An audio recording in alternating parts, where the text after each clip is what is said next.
Hello everyone, welcome back to my channel ओज टहलिया वांगशन फैन फिक्शन। अगर आपको मेरी स्टोरी पसंद आए तो मेरे चैनल को like and share and subscribe जरूर कीजिएगा। चलिए तो आगे देखते हैं। कल के पार्ट में हमने देखा था कि प्रेसिडेंट लैन वांगजी और विंग कांसेरन और विन चांसे के ग्रेवयार्ड में जाने के लिए निकल चुके थे। प्रेसिडेंट लैन वांगजी और विंग दोनों ही कार में थे। प्रेसिडेंट लैन वांगजी अपने लैपटॉप में कुछ फाइल्स को देख रहे थे और कुछ आर्टिकल्स भी उसमें थे। प्रेसिडेंट लैन वांगजी रह रहकर उनकी नज़रें विंग की तरफ जा रही थी, जो उस कांच के विंडो से टेक लगाकर बाहर के नज़ारों को देख रहा था। विंग की तो नज़रें बाहर की तरफ थी उस कार से, पर प्रेसिडेंट लैन वांगजी की नज़रें हमेशा की तरह विंग पर थी। और फिर से वो अपने नज़रों को विंग से हटाकर उस लैपटॉप के स्क्रीन की तरफ देखने लगे। जोनाथन ने अपनी नज़रों को फ्रंट मिरर की तरफ किया और उसने प्रेसिडेंट लैन वांगजी को देखा और उसने अपनी नज़रों को हटा लिया। वो जानता है उसे अपने मास्टर के पर्सनल स्पेस में नहीं आना चाहिए, इसलिए उसने अपनी नज़रों को हटा लिया और वो दोबारा से ड्राइविंग करने लगा। प्रेसिडेंट लैन वांगजी के उस ब्लैक कार के पीछे कारों की एक लंबी कतार थी, जिसके जस्ट पीछे वाले कार में इमेजेस थे और कई कारें तो उनके आगे थीं। प्रेसिडेंट लैन वांगजी कारों की एक लंबे कतार के साथ, एक लंबे काफिले के साथ ग्रेवयार्ड के पास पहुंच चुके थे और कार रुक चुकी थी। प्रेसिडेंट लैन वांगजी की कार रुकते ही एक बॉडीगार्ड दौड़ता हुआ आया और उसने प्रेसिडेंट लैन वांगजी के कार के डोर को खोल दिया और प्रेसिडेंट लैन वांगजी कार से उतर गए। प्रेसिडेंट लैन वांगजी कार से उतरकर वो दूसरी तरफ कार की तरफ गए और उन्होंने दूसरी तरफ के कार के डोर को खोल दिया था, जिसमें विंग प्रेसिडेंट लैन वांगजी की तरफ देख रहा था। प्रेसिडेंट लैन वांगजी ने अपने हाथ को बढ़ाया और विंग ने अपने हाथों को प्रेसिडेंट लैन वांगजी के हाथ में दे दिया था। प्रेसिडेंट लैन वांगजी ने बहुत सॉफ्टली विंग के हाथ को पकड़ा और वो विंग को लेकर ग्रेवयार्ड की तरफ चले गए थे। सारे बॉडीगार्ड्स ने अपनी नज़रों को झुका रखा था और उन्होंने अपने हाथों में गन्स ले रखे थे।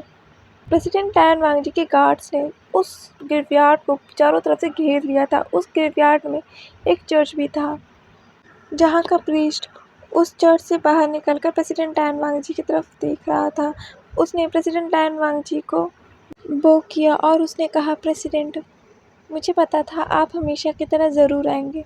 प्रेसिडेंट लैन वांगजी ने उस प्रीस्ट को नोट किया।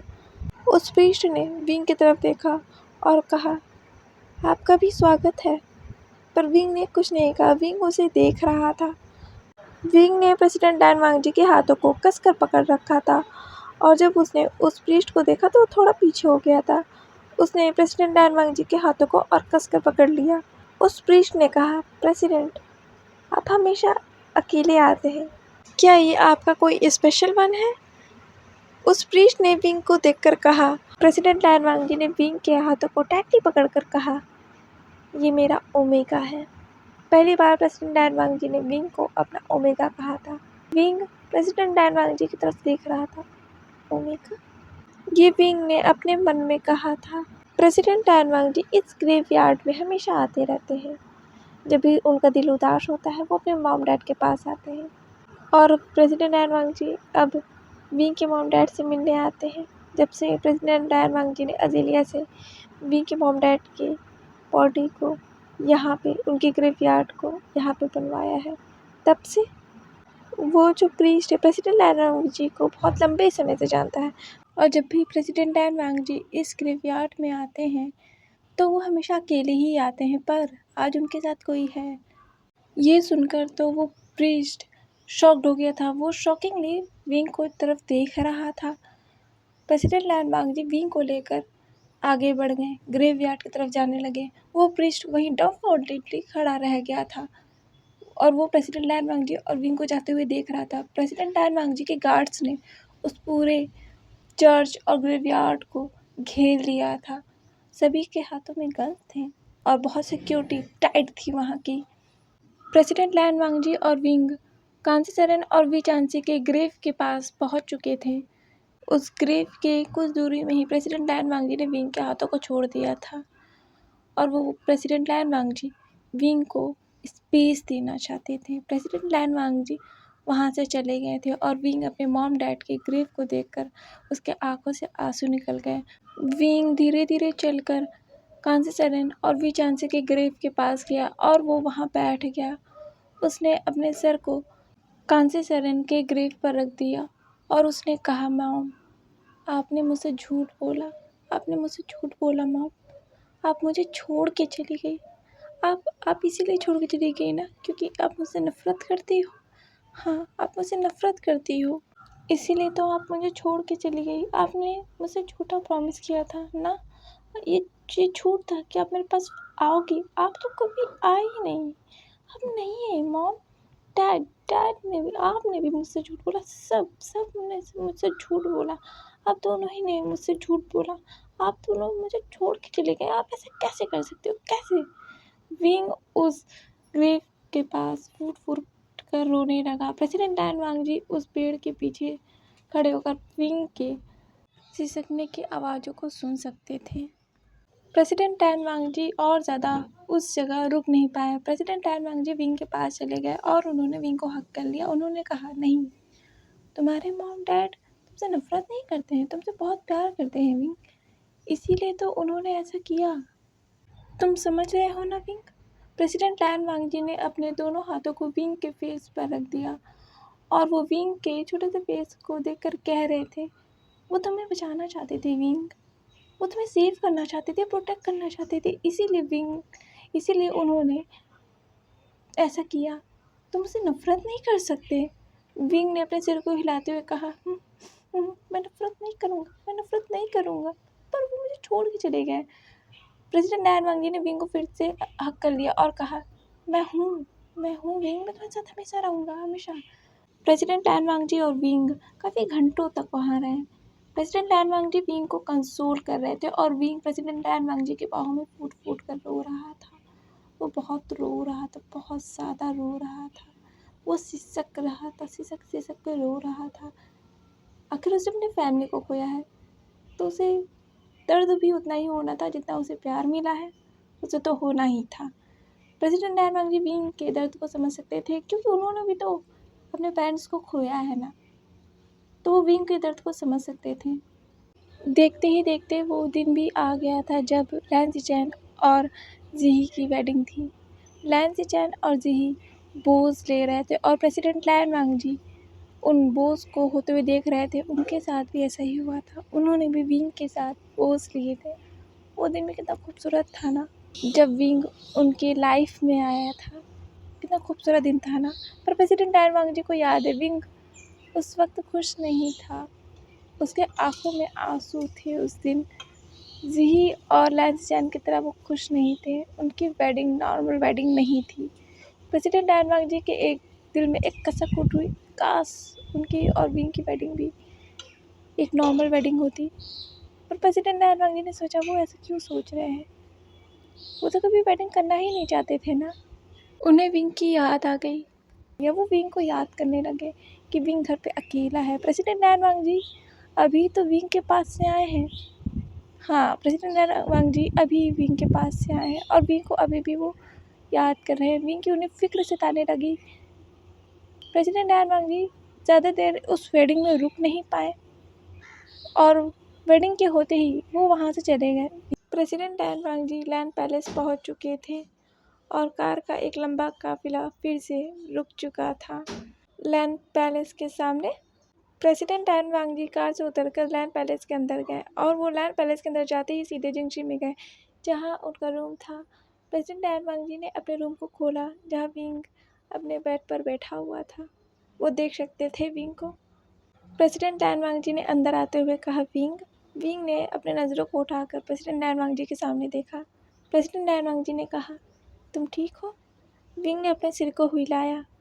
विंग अब काफ़ी हद तक प्रेसिडेंट टैन वांग जी के ऊपर भरोसा करने लगा है, बहुत ज़्यादा। आखिर उन्होंने ही तो विंग को इतना संभाला है अब तक। प्रेसिडेंट टैन वांग जी ने विंग से कहा, विंग, क्या तुमने डिनर कर लिया है? विंग ने अपने सिर को ना में हिलाया। प्रेसिडेंट टैन वांग जी ने कहा विंग के पास आते हुए, विंग, तुमने अभी तक लंच क्यों नहीं किया है? विंग ने कुछ नहीं कहा। और वो उन्हें देखने लगा। प्रेसिडेंट लैन वांगजी को वो देखने लगा। प्रेसिडेंट लैन वांगजी ने विंग के फेस पर हाथ को रखते हुए कहा, विंग, तुम्हें पता है ना, तुम अपने इस मील को स्किप नहीं कर सकते, तुम्हें मेडिसिन लेनी होती है। विंग ने अपने सिर को हाँ में हिलाया। प्रेसिडेंट लैन वांगजी ने कहा, तो तुमने अपना मील क्यों नहीं लिया विंग, तुमने डिनर क्यों नहीं किया? विंग ने कुछ नहीं कहा। प्रेसिडेंट लैन वांगजी ने एक शाय किया और वो बेड से उठकर रूम के बाहर चले गए। उन्होंने कहा, मैडम शुमई। शुमई भागते हुए वहाँ पर आई।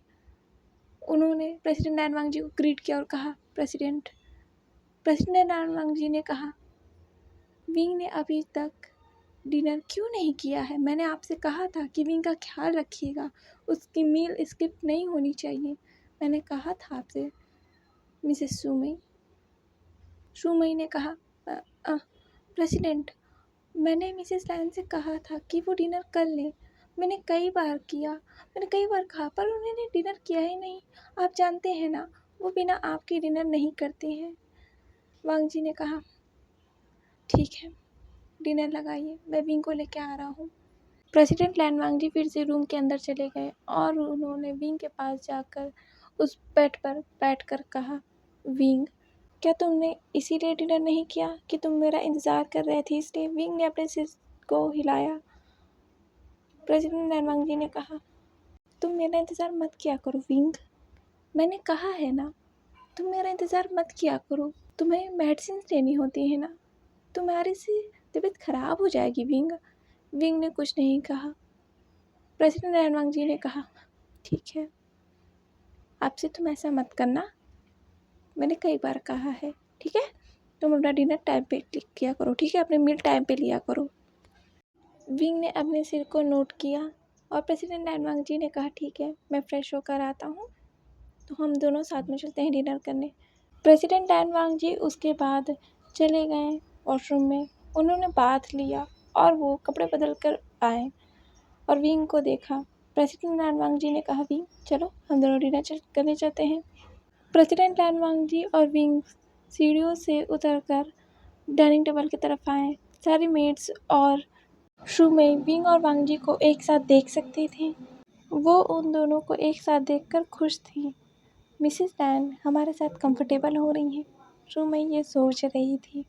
प्रेसिडेंट लैन वांगजी विंग को लेकर डाइनिंग टेबल की तरफ आए और उन्होंने विंग के लिए एक चेयर को पुल किया और वहाँ विंग बैठ गया। विंग के बगल वाली ही चेयर पर प्रेसिडेंट लैन वांगजी बैठे थे।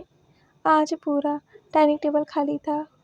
वहाँ ना ही सिचैन थे और ना ही लैन कुरैन थे, क्योंकि आज सिचैन और जीही की वेडिंग है। सभी वहाँ पर गए हैं, इसलिए पूरा डाइनिंग हॉल खाली है। विंग वहाँ पे नहीं गया। एक तो विंग की हालत ख़राब थी, उसकी सिचुएशन ठीक नहीं है और वो उसे मीडिया से दूर रखा जा रहा है। प्रेसिडेंट लैन और लैन कुरैन दोनों ही विंग को मीडिया से दूर रखना चाहते हैं और लैन कुरैन तो चाहते ही नहीं कि विंग मीडिया के सामने आए, क्योंकि अगर विंग मीडिया के सामने गया तो कंट्रोवर्सी शुरू हो जाएगी विंग को लेकर और वो प्रेसिडेंट लैन वांगजी और लैन कुरैन नहीं चाहते हैं और ना ही विंग को अभी सबके सामने प्रेजेंट करना चाहते हैं एज ए लैन फुरैन। इसीलिए विंग लैन सिचैन और जीही की वेडिंग में नहीं गया और इसीलिए प्रेसिडेंट लैन वांगजी जल्दी ही उस बैंक्वेट हॉल से वापस आ गए थे विंग के लिए। शुमई को प्रेसिडेंट लैन वांगजी ने विंग का ख्याल रखने के लिए कहा था, इसीलिए प्रेसिडेंट लैन वांगजी के चेयर पर बैठते ही मेड्स की लंबी कतार आ गई थी उस लंबे से डाइनिंग टेबल पे। सभी मेड्स डिनर को प्रेसिडेंट लैन वांगजी के लिए सर्व करने लगी और जैसा कि लैंस बॉयल्ड फूड खाते हैं, प्रेसिडेंट लैन वांगजी बॉयल्ड फूड खा रहे थे। प्रेसिडेंट लैन वांगजी को मेड्स ने उनका डिनर सर्व किया था और विंग को प्रेसिडेंट लैन वांगजी ने उसका डिनर सर्व किया था। विंग उस डिनर को शांति से खा रहा था, उसने कुछ नहीं बोला, वो बॉयल्ड फूड खा रहा था जो कि विंग को पसंद ही नहीं है। पर विंग ने कुछ कहा ही नहीं कि उसे ये डिनर नहीं पसंद है, वो तो शांति से अपने डिनर को खा रहा था। डिनर करने के बाद प्रेसिडेंट लैन वांगजी और विंग अपने बेडरूम में चले गए थे। बेडरूम में जाकर विंग एक नॉवेल को पढ़ने लगा, जिस नॉवेल को वो पिछले कुछ दिनों से पढ़ रहा है। उस नॉवेल के पेज को विंग ने पलटा। Page number 89। उस पेज के सेकंड पैरा पे लिखा हुआ था, दिस इज़ योर फॉल्ट। ये सब तुम्हारी गलती है, तुम्हारे वजह से तुम्हारा ओमेगा ये सब भुगत रहा है। तुम्हारी गलतियों की सज़ा तुम्हारा ओमेगा भुगत रहा है। वो तुम्हारी लाइफ में एक खुशबू की तरह आया था और तुम उसकी लाइफ में एक काले बादल की तरह आए हो। तुम्हारी गलतियों की सज़ा तुम्हारा ओमेगा भुगत रहा है, इसीलिए वो मारा गया है 7 बार और आज ये उसका लास्ट चांस है। ये उसका लास्ट जन्म है, ये रीकार्नेज है उसका। इसके बाद उसकी जान चली जाएगी। बचा सकते हो तो बचा लो अपने ओमेगा को। जिस नॉवेल को विंग पढ़ रहा था, उस नॉवेल के फ्रंट पेज पे उस बुक का नाम लिखा था, the destroyer, the war of darkness. Wing उस बुक को बहुत ध्यान से पढ़ रहा था, उसका पूरा ध्यान उस बुक में था। प्रेसिडेंट टैन वांग जी अपने काउच पर बैठकर अपने लैपटॉप पर कुछ वर्क कर रहे थे और उनका ध्यान विंग पर भी था, बार बार जा रहा था। प्रेसिडेंट टैन वांग जी अपने लैपटॉप पर वर्क कर रहे थे, तभी उनके रूम का डोर नॉक हुआ। प्रेसिडेंट टैन वांग जी का ध्यान उस साइड चला गया। प्रेसिडेंट टैन वांग जी का सिक्स सेंस बहुत तेज है। उन थोड़ी सी आवाज़ से ही प्रेसिडेंट टैन वांग जी का ध्यान टूट जाता है, उनकी नींद तक टूट जाती है। प्रेसिडेंट टैन वांग जी उस काउच से खड़े हो गए जहाँ पर वो बैठे थे। प्रेसिडेंट टैन वांग जी चलकर डोर की तरफ गए। विंग का ध्यान अभी भी उस बुक से हटा ही नहीं था, वो उस बुक को बहुत ध्यान से पढ़ रहा था। प्रेसिडेंट टैन वांग जी ने रूम के डोर को खोला तो वहाँ डोर पर लैन सिचैन थे। प्रेसिडेंट टैन वांग जी ने कहा, काका आप? लैन सिचैन ने कहा, क्या तुम दोनों सो रहे थे? क्या मैंने तुम दोनों को डिस्टर्ब कर दिया? प्रेसिडेंट टैन वांग जी ने कहा, नहीं काका, आपने डिस्टर्ब नहीं किया, पर आप इस वक्त। लैन सिचैन ने कहा, जी विंग से मिलना चाहती है। प्रेसिडेंट टैन वांग जी ने कहा, क्या? लैन सिचैन साइड हट गए और प्रेसिडेंट टैन वांग जी ने जी को देखा। मैंग जी अपने पूरे वाइट गाउन में थी। वो शायद लैंड पैलेस में आते ही विंग से मिलने आई थी। उसने अपने ड्रेस को भी चेंज नहीं किया था। लैन सिचैन ने जी के वेल को हटा तो दिया था, पर जी ने अपने ड्रेस को चेंज नहीं किया था। वो विंग से मिलने के लिए बहुत एक्साइटेड थी। वो विंग से मिलना चाहती थी। इतने दिनों से ही तो विंग से वो इंतज़ार कर रही है मिलने के लिए, क्योंकि जी पैलेस में आ नहीं सकती थी बिना वेडिंग के। ये रूल्स जो है ना, पीछा नहीं छोड़ते हैं। इस वजह से रूल्स है ना कि ओमेगास बिना किसी रिलेशन के दूसरे के घर में नहीं जा सकती हैं। तो इन घिसे पिटे रूल्स की वजह से जी विंग से मिलने नहीं आ पाई और विंग बाहर आ ही नहीं पाया पैलेस के। इसीलिए जी तुरंत विंग से मिलने के लिए आई है। शादी होते ही, वेडिंग होते ही लैंड पैलेस में एंट्री करते हुए विंग के रूम में आई है विंग से मिलने। वांग जी, क्या मैं विंग से मिल सकती हूँ? वांग जी डोर से पीछे हट गया और जी और लैन सिचैन अंदर आ गए रूम के। जी ने विंग को देखा और उसके कदम लड़खड़ा गए। जी ने उस डोर को पकड़ लिया और लैन सिचैन ने जी को पकड़ लिया। लैन सिचैन ने कहा, जी तुम ठीक हो? जी ने कहा, सिचैन ये तो बच्चा है, ये तो बस 15-14 साल का लगता है ना? हाँ पता है, वो है। लैन सिचैन को जी ने देखा। जी ने कहा, मैंने सोचा नहीं था। सिचैन ने कहा, मैंने तुम्हें बताया था जी। जी ने कहा, पर मैंने ये एक्सपेक्ट नहीं किया था। जी ने अपनी नज़रों को लैन सिचैन की तरफ से हटाया और उसने विंग को देखा और वो विंग के पास चली गई और उसने कहा, विंग? इस आवाज़ से विंग ने वेंचिंग की तरफ देखा और उसके आंखों में अजीब से ही इमोशंस आ गए। वेंचिंग ने कहा, विंग क्या तुम मुझे जानते हो? विंग ने कुछ नहीं कहा, वो बस वेंचिंग को देखने लगा। उसके आंखों में अजीब से ही इमोशंस थे जो प्रेसिडेंट टैन वांग जी ने नोटिस किया था। पहली बार किसी को देखकर, किसी पर्सन को देखकर विंग के किसी अनजान पर्सन को देखकर विंग के आंखों में कुछ इमोशंस आए थे। ना जाने वो इमोशन विंग के क्या थे। वेंचिंग ने फिर कहा, विंग क्या तुम मुझे जानते हो? विंग ने फिर से कुछ नहीं कहा। वेंचिंग ने मुस्कुराते हुए कहा, क्या मैं यहाँ पे बैठ जाऊँ? विंग ने अपने पाँव को थोड़ा सा खिसका लिया। इसका मतलब वेंचिंग समझ चुकी थी कि विंग ने कहा है वो बैठ सकती है, तो वेंचिंग बैठ गई। वेंचिंग ने कहा, तुम्हें पता है मैं कौन हूँ? विंग ने कुछ नहीं कहा, वो बस वेंचिंग को देखने लगा। वेंचिंग ने कहा, तुम्हें पता है मैं तुम्हारे शाओजी हूँ। ये जो पर्सन है ना वाइट सूट में, ये मेरा अल्फा बन चुका है। मैंने इसे वेडिंग कर ली हूँ, तो मैं तुम्हारी शाओजी बन गई हूँ। तो मुझे बुलाओगे ना शाओजी? विंग ने कुछ नहीं कहा। विंग तो बस वेंचिंग को देखे जा रहा था, मुझे बस देखे ही जा रहा था। वेंचिंग ने कहा, देखो तुम मुझे बुलाना शाओजी, क्योंकि मैं तुम्हारी शाओजी हूँ, क्योंकि मैं तुम्हारे अल्फा की भी शाओजी हूँ, ठीक है? मुझे शाओजी बुलाना। वेंचिंग ने ये कहा, पर कुछ देर बाद वेंचिंग की आवाज़ थोड़ी बदल गई। विंचिंग ने कहा, विंग एक बात क्या मैं तुमसे पूछूं? उसने विंग के हाथों को पकड़ लिया और कहा, तुम ठीक हो ना विंग? तुम ठीक तो हो ना?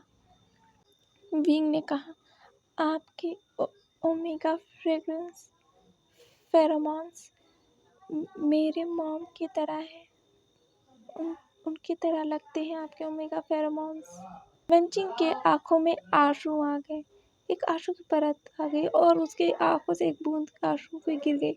विंग के उस मासूम से फेस को देखकर विंग ने इतने क्यूट नहीं कहा था और वो अपनी उदास आंखों से वेंचिंग को देख रहा था। वेंचिंग ने विंग को हक कर लिया और उन्होंने कहा, तो क्या हुआ? मैं तुम्हारी मॉम की तरह तो हूँ, मैं तुम्हारी मॉम हूँ, तुम मुझे मॉम बुला सकते हो। मेरी फ्रेग्रेंस उनकी तरह है तो क्या हुआ? मैं भी तो तुम्हारी मॉम हूँ ना, तुम बुलाना। विंग ने स्माइल करके कहा, क्या मैं आपको मिमी बुला सकती हूँ? वेंचिंग ने कहा, हाँ तुम मुझे कुछ भी बुला सकते हो। जिचैन ने कहा, विंग ये गलत बात है, तुम वेंचिंग से बातें कर रहे हो, मुझसे नहीं। तुमने मुझसे अभी तक बात ही नहीं किया है, तुम वेंचिंग को मम्मी बुलाओगे, मुझे क्या बुलाओगे? विंग ने जिचैन की तरफ देखकर स्माइल किया पर कुछ कहा नहीं। वेंचिंग ने विंग को हक कर लिया था और वो उसके बैक पर रब कर रही थी और उससे ढेर सारी बातें कर रही थी और विंग उन बातों का जवाब दे रहा था। विंग की स्माइल देखकर प्रेसिडेंट डायन वांग जी बहुत खुश थे। उन्होंने पहली बार विंग की स्माइल देखी है। आज लैंड मैंशन में उन्होंने विंग की स्माइल देखी है। वेंचिंग से मिलने के बाद उन्होंने विंग की स्माइल देखी है। विंग की स्माइल देखने के लिए प्रेसिडेंट डायन वांग जी तो जैसे तरस गए थे। उस रूम के बाहर खड़े हुए लैंड कुरैन के फेस पर एक ही स्माइल थी। दूर खड़ी हुई शुमई लैंड कुरैन को देख सकती थी, उनके स्माइल को देख सकती थी कि आज लैंड कुरैन कितने खुश थे। लैंड कुरैन के मन में था, तुमने ये कर दिखाया वेंचिंग, मैं जिस लिए तुम्हें लेके आया था तुमने कर दिखाया। मैं चाहता था तुम उस टूटे हुए बच्चों को संभालो, इतनी बड़ी मैंने तुम्हें जिम्मेदारी थी। मैं जानता था शायद वो तुम्हें पसंद ना करे, शायद वो तुमसे कुछ ऐसी बातें कह दे वो जो तुम सहन ना कर पाओ, फिर भी तुमने संभाल लिया। मैंने सोचा नहीं था तुम ये चीज़ इतनी जल्दी कर लोगी, पर मैं खुश हूँ। मैं जानता हूँ तुम लैंड क्लैन के फुरान बनने के लिए कैपेबल हो, हमेशा से तुम थी। इसीलिए मैंने तुम्हें चुना था लैंड क्लैन की फुरान बनने के लिए, क्राउन प्रिंस की पार्टनर बनने के लिए, ओमेगा बनने के लिए। विंग ज़ीही से इसलिए इतना कंफर्टेबल होकर बात कर रहा था, इतना ज़्यादा उसके पास क्लोज हो गया था, क्योंकि ज़ीही की जो ओमेगा फ्रेग्रेंस थी वो कांसे सेरेन की थी। विंग को उसकी फ्रेग्रेंस कांसे सेरेन की याद दिलाती थी।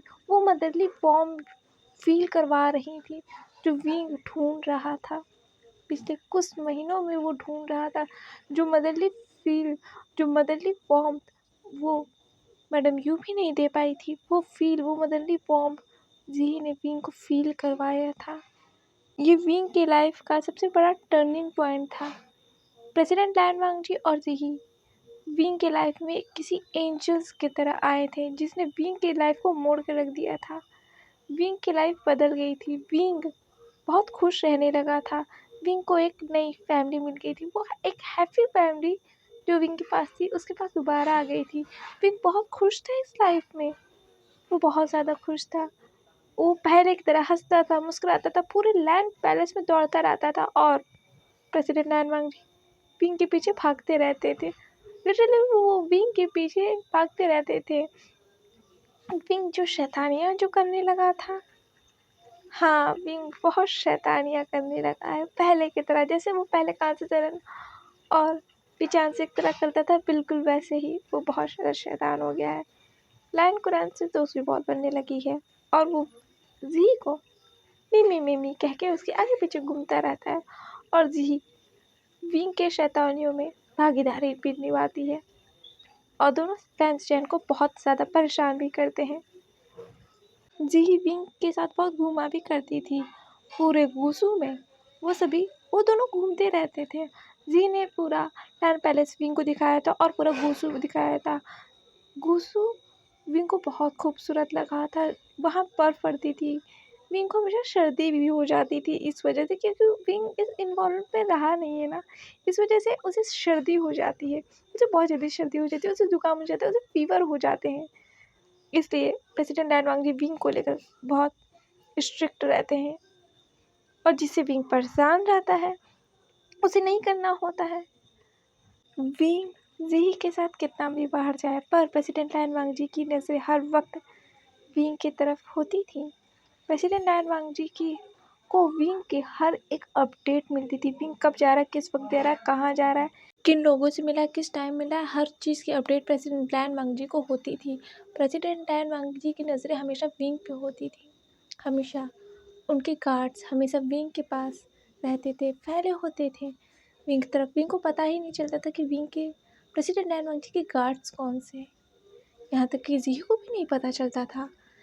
प्रेसिडेंट लैन वांग जी के गार्ड्स इस तरह से विंग के पीछे रहते थे विंग की सेफ्टी के लिए। आखिर विंग फर्स्ट ओमेगा जो है, इसलिए प्रेसिडेंट लैन वांग जी जानते हैं विंग से प्रेसिडेंट लैन वांग जी ने बेडिंग कर विंग को खतरे में डाल दिया है। इसलिए प्रेसिडेंट लैन वांग जी कोई भी ऐसा मौका नहीं चाहती कि विंग के ऊपर कोई खतरा आए। इसलिए वो विंग की सेफ्टी का बहुत ज़्यादा ध्यान रखते हैं और हर एक अपडेट नीमिन जी से लेते हैं।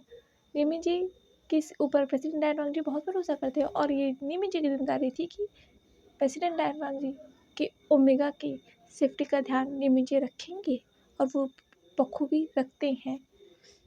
इस वक्त विंग और जी अपने फेवरेट जगह पर है, लैंड पैलेस के पीछे वाली पहाड़ियों पर, जिस पे वेंजिंग और विंग को जाना बहुत पसंद है। वो ज़्यादातर अपना वक्त उधर ही टाइम स्पेंड करते हैं, पर प्रेसिडेंट लैन वांग जी को बिल्कुल भी नहीं पसंद है, क्योंकि विंग जब भी वहाँ से आता है उसकी फीवर हो जाती है, उसकी तबीयत ख़राब हो जाती है। तो इसलिए हमेशा प्रेसिडेंट लैन वांग जी विंग को वहाँ आने से मना करते हैं, पर विंग उनकी सुनता ही कहाँ है।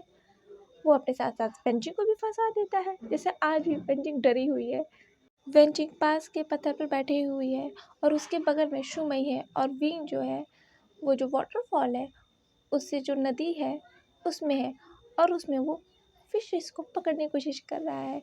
वो कह रहा है, मिमी मिमी देखो देखो ये मेरे हाथ में गई, इस बार तो मैं पकड़ ही लूँगा। वो ओ ये तो चली गई। ओ रुको रुको, मैं फिर एक और पकड़ के दिखाती हूँ। फिर से फिसल गई। नहीं रुको, तुम फिशेस कहाँ जा रही हो, मेरे पास आओ। पिंक ये कह के उन फिशेस को पकड़ने की कोशिश कर रहा है और शुमे कह रही है, मिसेस लैन प्लीज़ मिसेस लैन चलिए प्रेसिडेंट आ जाएंगे। शुमे तो बहुत डरी हुई है, उसे बहुत डर लग रहा है। वो नज़र रख रही है कि प्रेसिडेंट लैन वांग जी ना आए। जी ने कहा, विंग बेबी चलो चलो ना, अब देखो अब वांग जी आ जाएगा ना, मेरी खाट खड़ी हो जाएगी, तुम्हारी वजह से मैं फंस जाऊंगी फिर से। वैसे भी तुम भीग चुके हो और अगर उसने पानी में तुम्हें देख लिया पूरा भीगा हुआ तो वो तो हाँ उसका पारा हाई हो जाएगा। मैं सोचना भी नहीं चाहती। विंग चलो बेबी चलो ना प्लीज़। विंग ने कहा, आप इतना लोग डर क्यों रहे हो, आप लोगों को पता है ना अभी गगा इतनी जल्दी नहीं आने वाले हैं, वो अभी आएंगे 10 PM को। अभी तो बस 4 PM हो रहा है, वो तो अभी बाद में आएंगे। अभी वो 10 PM को आएंगे। हाँ वो 10 PM को आएंगे। विंग फिर उस पाउंड में फिशेस को फिर पकड़ने लगा। उसने कहा, यस तुम मैं तुम्हें पकड़ लूँगा। और उसने उस फिशेस को पकड़ लिया। तभी शुमई ने कहा हम मर गए। शुमई ने प्रेसिडेंट नैन वांगजी को आते हुए देखा। प्रेसिडेंट नैन वांगजी ने अपने दोनों हाथों को पीछे की तरफ किया था और वो चलकर आ रहे थे। उन्होंने शुमई और जी को इग्नोर कर दिया और वो उस रिवर के पास आ गए जहाँ विंग उन फिशेस को पकड़ रहा था। विंग ने अपने सिर को उठाकर कहा, मिमी देखो मैंने आखिरकार पकड़ लिया। प्रेसिडेंट लैन वांगजी का फेस देखकर विंग डर गया था। प्रेसिडेंट लैन वांगजी विंग को ऊपर से नीचे देख रहे थे। विंग पूरा भीगा हुआ है। उसने वाइट शर्ट पहन रखा है और ब्लू कलर की जीन्स जिसमें वो बहुत ज़्यादा क्यूट लग रहा है और उसके पूरे बाल भीगे हैं। वाइट शर्ट उसके ऊपर पूरी चिपक गई है। प्रेसिडेंट लैन वांगजी ने कहा, विंग। इतना सुनते ही विंग के हाथ से वो फिश गिर गया। फिश गिरने पर पानी की जो बौछार थी वो उछली। पानी जो था वो उछला और प्रेसिडेंट लैन वांगजी के फेस पर गया। प्रेसिडेंट लैन वांगजी ने अपने फेस को साइड कर लिया। विंग ने कहा, सॉरी। आज के लिए बस इतना ही। मिलते हैं नेक्स्ट पार्ट में बैक रोज के एक और नए पार्ट के साथ। Bye bye.